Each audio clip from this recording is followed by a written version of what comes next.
Hello दोस्तों, आप सभी का स्वागत है हमारे यूट्यूब चैनल लूसेंट जानकारी में। फ्रेंड्स, आज हम लोग क्लास 6 की ज्योग्राफी को पढ़ेंगे और टॉपिक वाइज सारी चीज़ें पढ़ेंगे इसमें। जो कि पहला टॉपिक है हमारा हमारा सौरमंडल। ठीक है, पहला टॉपिक रहेगा हमारा सौरमंडल। आइए समय न लेते हुए इसको हम पढ़ना शुरू करते हैं। रात में जब हम छत या किसी खुले स्थान से आकाश की ओर देखते हैं तो हमें अनेक चमकती हुई आकृतियाँ दिखाई देती हैं। इनमें चंद्रमा एवं तारे शामिल होते हैं। नगरों के तेज प्रकाश एवं प्रदूषण युक्त आसमान से दूर जाने पर आकृतियां अपेक्षाकृत अधिक स्पष्ट दिखाई देती हैं। आपने सोचा तो होगा कि ये सब क्या है, इन्हें क्या कहते हैं। पृथ्वी से आकाश में दिखाई देने वाली ये सभी आकृतियां आकाशीय पिंड या खगोलीय पिंड कहलाते हैं। इनमें सूर्य, चंद्रमा, तारे शामिल होते हैं। आकाशीय पिंड या खगोलीय पिंड में सूर्य, चंद्रमा और तारे शामिल होते हैं। नेक्स्ट बात करेंगे, इसमें विचार करने के लिए दिया गया है। तो आइए विचार करते हैं। इसमें चंद्रमा युक्त रातों में तारे एवं अन्य आकाशीय पिंड कम स्पष्ट दिखाई देते हैं। यानी कि जब रात में चंद्रमा होता है उस समय जो तारे होते हैं और आकाशीय पिंड होते हैं वो स्पष्ट कम दिखाई देते हैं। सूर्य के अतिरिक्त अन्य आकाशीय पिंड दिन में क्यों नहीं दिखाई देते हैं, ऐसा क्वेश्चन हमारे दिमाग में बनना चाहिए। कभी कभी प्रातः या सायंकाल में चंद्रमा हल्के रंग का क्यों दिखाई देता है, क्या इसका कारण सूर्य अथवा चंद्रमा का तेज प्रकाश है। आइए उसी को समझ लेते हैं। रात के आकाश में टिमटिमाती हुई आकृतियों में तारे और अन्य आकाशीय पिंड शामिल हैं। ठीक, तारे गर्म गैसों से बने गोले हैं। तारे गर्म गैसों से बने एक गोले हैं। इनमें स्वयं द्वारा उत्पन्न प्रकाश एवं ऊष्मा होती है। ये चीज़ याद रखिएगा, तारों में स्वयं द्वारा उत्पन्न प्रकाश एवं ऊष्मा होती है। तारे सूर्य के द्वारा चमकते नहीं हैं। तारों में स्वयं जो कि ऊष्मा और प्रकाश होती है, ये चीज़ याद रखना है। नेक्स्ट बात करेंगे, इसमें हमारे आकाश में अरबों तारे हैं। बहुत से तारे हमसे इतना ज़्यादा दूर हैं कि उन्हें हम बिना शक्तिशाली यानी कि दूरदर्शी जिसे टेलीस्कोप की मदद से नहीं देख सकते। हमारा सूर्य भी एक तारा है जो पृथ्वी के सबसे निकट है। हमारा सूर्य भी एक तारा है, ठीक है, हमारा सूर्य भी एक तारा है जो पृथ्वी के सबसे निकट तारा है। ठीक है, आगे बात करेंगे। यहाँ पर कुछ विचार करने के लिए दिए गए, जैसे कि आकाश में अनेक तारे हैं जो हमारे सूर्य से भी बड़े हैं, परंतु ये तारे चंद्रमा से भी छोटे एवं कम प्रकाशवान दिखाई देते हैं। क्यों? देखिए, इसमें इसलिए ऐसा होता है कि दूर की वस्तु हमेशा छोटी दिखाई देती है, नज़दीक की वस्तु क्या होती है, वो बड़ी दिखाई देती है। इसमें कुछ इसी तरह से उदाहरण देकर समझाया गया है। ठीक है, पढ़ लीजिएगा इसको पॉज करके। आगे चलते हैं। यहाँ पर रात्रि के आकाश में हमें तारों के समूह द्वारा बनाई गई विभिन्न आकृतियां दिखाई देती हैं, जिन्हें नक्षत्र मंडल या कॉन्स्टेलेशन कहते हैं। ठीक है, जो तारों के समूह होते हैं उन्हें नक्षत्र मंडल कहते हैं। प्रश्न पूछा जाए तारों के समूह को क्या कहते हैं, नक्षत्र मंडल कहते हैं। ठीक है, यहाँ पर कुछ खगोलविद के जो कि यहाँ पर अपना अपना मत है, जैसे कि खगोलविदों के अनुसार कुल 88 नक्षत्र मंडल है। आकाश में कुल 88 नक्षत्र मंडल है। इनमें से आसानी से पहचाने जाने वाले कुछ प्रमुख नक्षत्र मंडल जैसे Orion, Ursa Major, Canis Major, small bear. ठीक, ऐसे कुछ नक्षत्र मंडल है जो हम आसानी से पहचान सकते हैं। ठीक है, आगे प्राचीन काल से ही सप्तर्षि मंडल एवं ध्रुव तारे की सहायता से उत्तर दिशा का निर्धारण किया जाता रहा है। ठीक है, अब बात करेंगे हम सोलर सिस्टम यानी कि सौर मंडल के बारे में। आइए बात कर लेते हैं सोलर सिस्टम सौर मंडल के बारे में। सूर्य, 8 ग्रह, इन ग्रहों के उपग्रह तथा कुछ अन्य खगोल पिंड जैसे क्षुद्र ग्रह, पुच्छल तारा, उल्का पिंड मिलकर क्या बनाते हैं, सौर मंडल बनाते हैं। सूर्य, 8 ग्रह, उनके उपग्रह तथा कुछ क्षुद्र ग्रह मिलकर क्या बनाते हैं, सौर मंडल का निर्माण करते हैं। इसे हम सौर परिवार भी कहते हैं। इसे क्या कहते हैं, सौर परिवार भी कहते हैं, क्योंकि सौर परिवार का मुखिया क्या है, सूर्य है। सौर परिवार का मुखिया, प्रश्न पूछा जाए कि सौर परिवार का मुखिया कौन है, तो सौर परिवार का मुखिया सूर्य होता है। ठीक है, यह हमारे सौर मंडल के केंद्र में स्थित है। यह हमारे सौर मंडल के केंद्र में स्थित है। सूर्य के गुरुत्वाकर्षण बल खिंचाव के प्रभाव के कारण सौर परिवार के अन्य सभी सदस्य सूर्य के चारों ओर परिक्रमा करते रहते हैं। जैसे सूर्य के चारों ओर कौन परिक्रमा करते हैं? ग्रह होते हैं। ग्रह के चारों ओर परिक्रमा उनके उपग्रह करते हैं। ठीक है, बात करेंगे अब हम सन के बारे में, सूर्य के बारे में। सूर्य सौर मंडल के केंद्र में स्थित अत्यधिक गर्म गैसों से बना एक तारा है। मैंने बताया कि सूर्य भी एक तरह का तारा होता है। ठीक है, इसमें मुख्य रूप से हाइड्रोजन तथा हीलियम, हाइड्रोजन और हीलियम गैसें पाई जाती हैं। देखिए, सूर्य में कौन सी गैसें पाई जाती है? प्रश्न बनेगा, सूर्य में कौन सी गैसें पाई जाती हैं? हाइड्रोजन और हीलियम गैसें पाई जाती हैं, याद रखिएगा। आगे बात करेंगे, यह बहुत बड़ा है। हमारी पृथ्वी जैसे इसमें 13 लाख गोले समा सकते हैं। यानी कि आप अंदाज़ा लगा सकते हैं, पृथ्वी जितनी बड़ी है उसके जैसे 13 लाख गोले हमारे सूर्य में समा सकते हैं, इतना बड़ा सूर्य है। ठीक है, यह समूचे सौर मंडल को ऊष्मा एवं प्रकाश प्रदान करता है। यह सौर मंडल को क्या करता है? ऊष्मा और प्रकाश प्रदान करता है। सूर्य हमारी पृथ्वी से लगभग 15 करोड़ किलोमीटर दूर स्थित है। सूर्य हमारी पृथ्वी से लगभग 15 करोड़ किलोमीटर दूर स्थित है।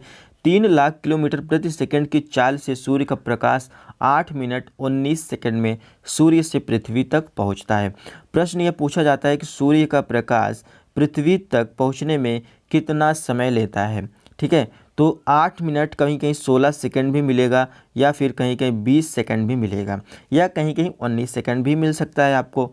तो इसमें कंफ्यूज ना होइएगा, 8 मिनट 16 सेकंड भी होगा, 8 मिनट 20 सेकंड भी होगा, 8 मिनट 19 सेकंड भी हो सकता है। ठीक है, प्रश्न बनेगा कि सूर्य का प्रकाश पृथ्वी तक पहुंचने में कितना समय लगता है? तो वो 8 मिनट 16 सेकंड लगता है। ठीक है, आगे बात करेंगे प्लैनेट यानी कि ग्रह के बारे में।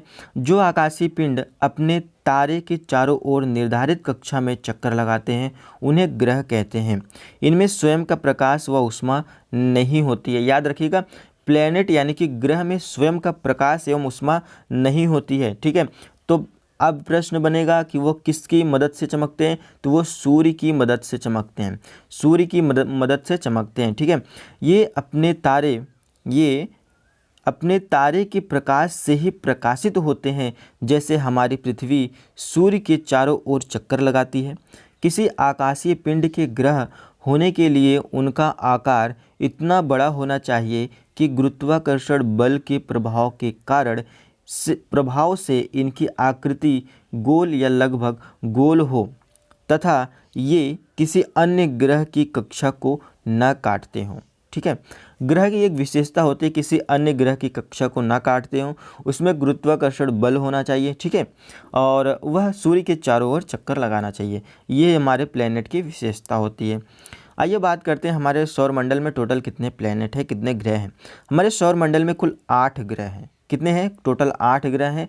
सूर्य से बढ़ती दूरी के अनुसार क्रम इस प्रकार है, जैसे बुध, शुक्र, पृथ्वी, मंगल, बृहस्पति, शनि, अरुण और वरुण। ये टोटल कितने ग्रह हो गए? 8 ग्रह है। हमारे सौरमंडल में कुल कितने ग्रह हैं? टोटल 8 ग्रह हैं। यहाँ पर सूर्य से बढ़ती दूरी के अनुसार यहाँ पर क्रम भी दिया गया है। आगे बात करेंगे, सौरमंडल के सभी 8 ग्रह अपनी धुरी पर लट्टू की भांति घूमते हुए सूर्य के चारों ओर चक्कर लगाते हैं। शुक्र व अरुण ग्रह को छोड़कर शेष सभी ग्रह घड़ी की सुई के विपरीत दिशा में अपनी कक्षा में सूर्य की परिक्रमा करते हैं। ठीक है, कौन कौन से ग्रह को छोड़कर? यहाँ पर तो यहाँ पर जो है एंटी क्लॉकवाइज कौन कौन से जो कि ग्रह चक्कर लगाते हैं? शुक्र और अरुण को छोड़कर सभी ग्रह जो होते हैं वो एंटी क्लॉकवाइज में परिक्रमा करते हैं। ठीक है, बात करेंगे आगे इसमें, इन ग्रहों का अपनी धुरी पर घूमना परिभ्रमण या रोटेशन कहलाता है एवं सूर्य के चारों ओर घूमना परिक्रमण कहलाता है। दोनों में अंतर समझिएगा। परिभ्रमण यानी कि रोटेशन जिस तरह से लट्टू अपनी धुरी पर घूमता है, उसे हम क्या कहेंगे? परिभ्रमण या रोटेशन कहेंगे। और सूर्य के चारों ओर घूमना मतलब हो गया परिक्रमण, रिवोल्यूशन कहते हैं। ठीक है, दोनों में अंतर समझिएगा। दोनों में अंतर समझते रहिएगा, परिभ्रमण और परिक्रमण क्या होते हैं।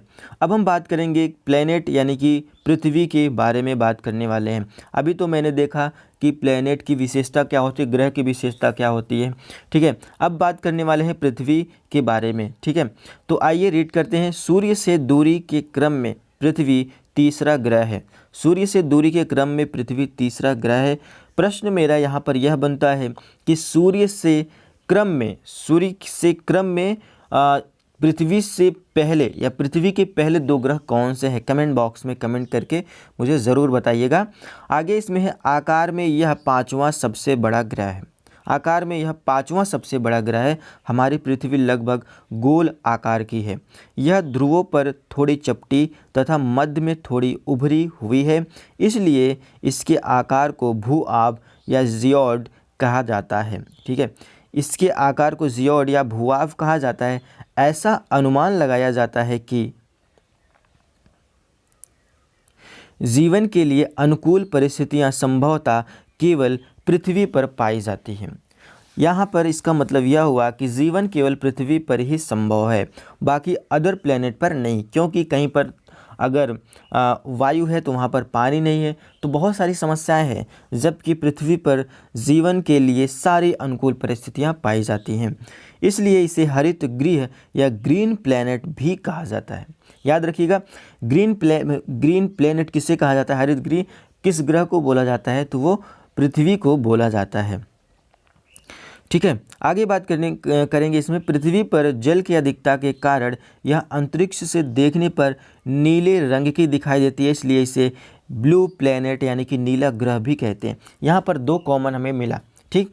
एक तो हरित ग्रह किसे कहा गया, दूसरा नीला ग्रह किसे कहा गया, यानी कि पृथ्वी को ही हरित ग्रह कहेंगे और नीला ग्रह पृथ्वी को ही कहेंगे। दोनों में कन्फ्यूजन ना होइएगा, यही प्रश्न बनते हैं, ठीक है। यहीं से प्रश्न हमेशा बनते हैं। आगे इसमें कुछ और बातें दिए गए हैं, जैसे कि इसे भी हम जान लेते हैं। खगोलविदों के अनुसार कई तारों के पास हमारे सौर मंडल की भांति ग्रहों, उपग्रहों आदि आकाशीय पिंडों से बना सुव्यवस्थित तंत्र हो सकता है। अंतरिक्ष से देखने पर पृथ्वी नीली दिखाई पड़ती है, जबकि पृथ्वी का वायुमंडल अंतरिक्ष से देखने पर काला दिखाई पड़ता है, ठीक है। वायुमंडल कैसा दिखाई देता है? काला दिखाई देता है। अब हम बात करेंगे सैटेलाइट उपग्रह के बारे में। कुछ आकाशीय पिंड अपने ग्रह की परिक्रमा करते हुए सूर्य की परिक्रमा करते हैं। अपने ग्रह की परिक्रमा करने के कारण इन्हें उपग्रह कहते हैं। जैसे चंद्रमा पृथ्वी की परिक्रमा करता है, यह पृथ्वी का एकमात्र प्राकृतिक उपग्रह है, ठीक है। यह एकमात्र प्राकृतिक उपग्रह है। बात कर लेते हैं आगे इसमें सौरमंडल के ग्रह के नाम और उनके उपग्रह और उनका रंग, उनकी दूरी, ठीक है। आप इसे वीडियो पॉज करके यहाँ पर इसको अच्छे से समझ लीजिएगा, ठीक है। और फिर हम आगे चलते हैं, इस तरह से है। और आगे यहाँ पर चंद्रमा के बारे में बताया गया है। आइए हम मून के बारे में पढ़ लेते हैं। हमारी पृथ्वी का एकमात्र उपग्रह चंद्रमा है, जो कि प्राकृतिक उपग्रह है, ठीक है। इसका व्यास पृथ्वी के व्यास का 1/4 है। हमारी पृथ्वी यह हमारी पृथ्वी के सर्वाधिक निकट स्थित आकाशीय पिंड है। पृथ्वी से इसकी दूरी लगभग 3,84,000 किलोमीटर है। कितना? 3,84,000 किलोमीटर है पृथ्वी से चंद्रमा की दूरी, ठीक है। यह सूर्य के प्रकाश से प्रकाशित होती है। चंद्रमा से परावर्तित प्रकाश जब पृथ्वी के धरातल पर पड़ता है तो चंद्रमा के इस प्रकाश को चांदनी या मून लाइट कहते हैं, ठीक है। आगे बात करेंगे इसमें पृथ्वी के सर्वाधिक निकट होने के कारण यह रात्रि के आकाश में सबसे बड़ा और चमकीला दिखाई देता है। ओके, बात कर लेते हैं आगे इसमें।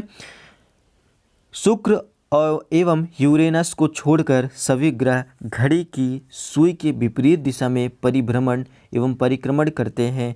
इन दोनों ग्रहों की परिभ्रमण एवं परिक्रमण की दिशा घड़ी की सुई की दिशा यानी कि क्लॉकवाइज में होती है। अरुण के उपग्रह भी उसके चारों ओर घड़ी की सुई की दिशा में परिक्रमा करते हैं। नेक्स्ट बात करेंगे इसमें क्षुद्र ग्रह या एस्ट्रॉइड्स के बारे में बात करेंगे। जैसे क्षुद्र ग्रह यहाँ पर कौन कौन से हैं? जैसे मंगल एवं बृहस्पति की कक्षाओं के बीच असंख्य छोटे छोटे पिंड पाए जाते हैं। ये भी सूर्य की परिक्रमा करते हैं। इन्हें क्षुद्र ग्रह कहते हैं। क्षुद्र ग्रह कौन दो ग्रहों के बीच में है? कौन से दो ग्रहों के बीच में? तो मंगल एवं बृहस्पति के मध्य छोटे छोटे असंख्य पिंड पाए जाते हैं, जिसे हम क्षुद्र ग्रह कहते हैं। ठीक है। खगोलविदों के अनुसार क्षुद्र ग्रह ग्रहों के टुकड़े हैं जो करोड़ों वर्ष पहले विस्फोट से बिखर गए हैं। बहुत ही बढ़िया लिखा गया है यहाँ पर। आगे बात करते हैं उल्का पिंड व उल्कास्म। धूल व गैसों से निर्मित छोटे छोटे पिंड अंतरिक्ष में घूमते रहते हैं।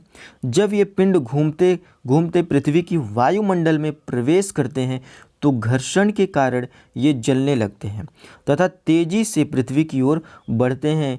इसे ही टूटता हुआ तारा कहते हैं। ठीक है, बात समझ में आए? कई बार हम लोग देखते हैं जब आसमान में टूटता हुआ तारा हमें दिखाई देता है, हम लोग विशेष करते हैं कि भगवान ये मेरी मनोकामना पूरी कर दो, ऐसा कहा जाता है। बट ऐसा कुछ नहीं होता है, क्योंकि वह एक उल्का पिंड होता है जो ग्रहों से घूमते हुए वह अपनी कक्षा से भटक कर पृथ्वी की ओर बहुत तेज़ी से आता है। ऐसा इसलिए होता है क्योंकि पृथ्वी के पास गुरुत्वाकर्षण बल है, खींचने की शक्ति है, और वह अपनी ओर खींचने लगता है। और जैसे ही वायु के संपर्क में वह उल्का पिंड आता है तो घर्षण के कारण वह जलने लगता है और धरातल तक नहीं पहुंच पाता है। कभी कभी धरातल तक पहुंच जाता है वो चीज़। ठीक है, आगे बात करेंगे। यहाँ पर प्रायः ये छोटे छोटे पिंड वायुमंडल में ही जलकर नष्ट हो जाते हैं, जिन्हें उल्कास्म कहा जाता है। कभी कभी ये पिंड पूर्ण रूप से जलकर नष्ट नहीं हो पाते तथा कुछ अवशिष्ट भाग पृथ्वी के धरातल पर पहुंच जाता है। इसी अवशिष्ट पिंड को उल्का पिंड कहा जाता है। ठीक है, पुच्छल तारे, कॉमेट, बहुत ही इंपॉर्टेंट ये बातें यहाँ पर लिखी गई हैं। पुच्छल तारे क्या होते हैं आइए जानते हैं। पुच्छल तारे अथवा धूमकेतु चट्टानों, बर्फ, धूल और गैस के बने आकाशीय पिंड होते हैं। अक्सर ये आकाशीय पिंड अपनी कक्षा में घूमते हुए सूर्य के पास आ जाते हैं। सूर्य के ताप के कारण इसकी गैस, धूल और बर्फ वाष्प में बदल जाती है। यही वाष्प मुख्य पिंड से एक लंबी सी चमकीली पूंछ के रूप में बाहर निकल जाती है। गुरुत्वाकर्षण के कारण इस तारे का सिर सूर्य की तरफ तथा पूंछ हमेशा ही बाहर की तरफ होती है, जो हमें चमकती हुई दिखाई देती है। ठीक है, आगे इसमें बात करते हैं। आप सोच रहे होंगे कि इतने सारे तारे, उपग्रह और क्षुद्र ग्रह एक ही सूर्य के चारों ओर निरंतर चक्कर लगा रहे हैं, फिर भी कभी आपस में टकराते नहीं, ऐसा कैसे संभव होता होगा? बहुत ही बढ़िया क्वेश्चन यहाँ पर जो कि बताया गया है। यहाँ पर कुछ समझाया भी गया उसी तरह से कि विद्यालय परिसर में एक बच्चा सूर्य बनकर खड़ा हो जाए, सौरमंडल के चित्र में दिखाए गए विभिन्न ग्रहों के दीर्घवृत्ताकार मार्ग के अनुसार जमीन पर लकड़ी, चूना, चौक की सहायता से निशान बना लें। अब 8 बच्चे क्रमशः बुध, शुक्र, पृथ्वी, मंगल, बृहस्पति, शनि, अरुण, वरुण की तरह बनकर अलग अलग दीर्घवृत्ताकार मार्ग पर खड़े हो जाएं और अपने निर्धारित मार्ग पर सूर्य के चारों ओर घूमें। ठीक है, इस तरह से बताया भी गया है। बहुत ही आसान से यहाँ पर समझाया भी गया है। बात करेंगे हम कुइपर मेखला। ठीक है, कुइपर बेल्ट यह नेपच्यून के पार सौरमंडल के आखिरी सिरों पर एक तस्तरी डिस्क के आकार की विशाल पट्टी है। इसमें असंख्य खगोलीय पिंड उपस्थित हैं, जिनमें कई बर्फ से बने हैं। धूमकेतु इसी क्षेत्र से आते हैं। खगोलविदों का मानना है या अनुमान है कि यहाँ ग्रह जैसे कई बड़े आकाशीय पिंड भी हो सकते हैं। प्लूटो भी इसी मेखला में स्थित है। बात करते हैं आगे। हमारे सौरमंडल में अगस्त 2006 के पहले 9 ग्रह माने जाते थे। ये बहुत ही इंपॉर्टेंट है, इसे याद रखिएगा। हमारे सौरमंडल में 2006 के पहले 9 ग्रह माने जाते हैं। यम यानी कि प्लूटो 9वां ग्रह था। यह नेपच्यून की कक्षा का अतिक्रमण करता था। अतः 24 अगस्त 2006 को अंतर्राष्ट्रीय खगोलीयविद जिसे IAU ने यम को ग्रह की श्रेणी से हटा दिया गया है। 2006 के पहले कितने ग्रह थे? टोटल 9 ग्रह थे। बात करेंगे हम ब्रह्मांड या यूनिवर्स के बारे में। आपने तारों भरे खुले आकाश में एक ओर से दूसरी ओर तक फैली चौड़ी सफ़ेद पट्टी की तरह चमकदार पथ मार्ग को देखा होगा। यह करोड़ों तारों का समूह है। इस पट्टी को आकाश गंगा कहते हैं। हमारी आकाश गंगा का नाम क्या है? मंदाकिनी है। हमारी आकाश गंगा का नाम मंदाकिनी है। जो भाग पृथ्वी से दिखाई देता है उसे मिल्की वे कहते हैं। इसका आकार सर्पिलाकार तस्तरी जैसा है। इसमें लगभग 1 अरब तारे हैं। हमारा सौरमंडल इसी आकाशगंगा का एक भाग है। इस प्रकार करोड़ों आकाशगंगाएं मिलकर हमारे ब्रह्मांड का निर्माण करते हैं। ठीक है, यहाँ पर प्रकाश वर्ष के बारे में बताया गया है, आप इसको रीड कर लीजिएगा। ठीक है, प्रकाश वर्ष के बारे में बताया गया क्या होता है प्रकाश वर्ष। आइए बात करते हैं आगे इसमें। क्या आपने विचार किया है कि हमारे ब्रह्मांड में आकाशगंगा, सूर्य, पृथ्वी आदि आकाशीय पिंडों की उत्पत्ति कैसे हुई? आइए जानते हैं। ठीक है, इसको भी जान लेते हैं कि इन सब की उत्पत्ति कैसे हुई है। ब्रह्मांड की उत्पत्ति बिग बैंग। ठीक, यहाँ पर बिग बैंग एक थ्योरी होती है जो यहाँ पर बहुत ही अच्छे, बहुत ही बखूबी तरीके से समझाया गया कि पृथ्वी और ये आकाश पिंडों की उत्पत्ति कैसे हुई थी। आइए बात कर लेते हैं इसके बारे में। आज से लगभग 13 अरब वर्ष पहले पूरा का पूरा ब्रह्मांड एक गर्म और सघन छोटे से गोले के रूप में था। अधिक गर्मी और सघनता के कारण इसमें अचानक विस्फोट हुआ। इस विस्फोट को बिग बैंग कहा जाता है। विस्फोट के बाद ब्रह्मांड तेजी से फैलने लगा। यह फैलाव आज भी जारी है।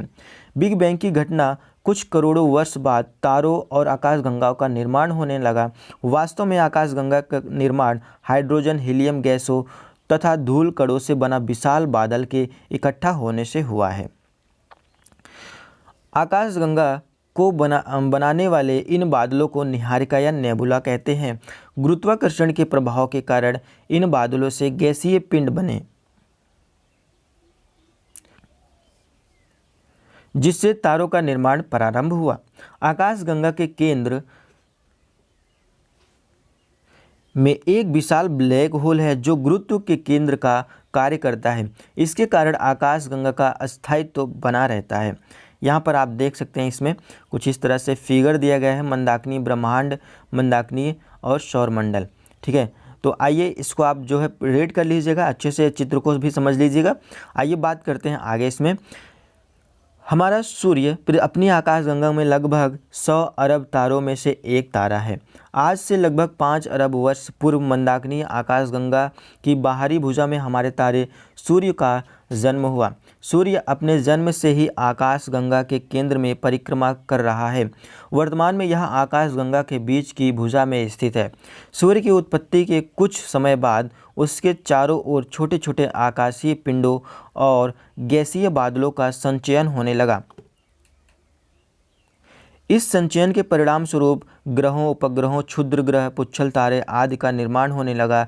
इस प्रकार धीरे धीरे हमारा सौरमंडल अपने वर्तमान स्वरूप प्राप्त कर लिया। यहाँ पर कृष्ण वीवर ब्लैक होल क्या है इसके बारे में भी आप रीड कर लीजिएगा। ठीक है, ब्लैक होल किसे कहा जाता है बहुत ही अच्छे से समझाया गया है, तो आप इसको ज़रूर रीड कर लीजिएगा। बात करते हैं आगे इसमें कुछ शब्दावलियाँ, जैसे अंतरिक्ष क्या होती है, ब्रह्मांड क्या हो, उपग्रह, खगोलविद क्या होते हैं। ठीक, जैसे विभिन्न आकाशीय पिंडों के बीच वायु रहित रिक्त स्थान अंतरिक्ष होते हैं। ब्रह्मांड असीम विशाल अंतरिक्ष जिसमें करोड़ों आकाशगंगाएं हैं।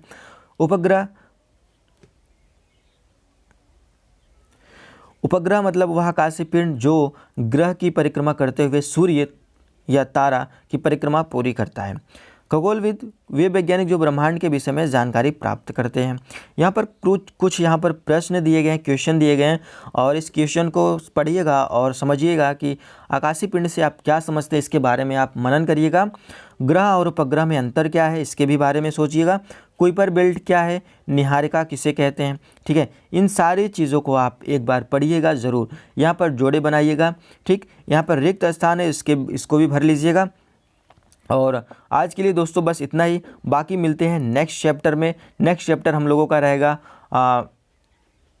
नेक्स्ट चैप्टर, एक सेकंड मैं आपको बता देता हूँ नेक्स्ट चैप्टर जो रहेगा हम लोगों का। चलिए नेक्स्ट चैप्टर में मिलते हैं, आज के लिए बस इतना ही। ठीक है।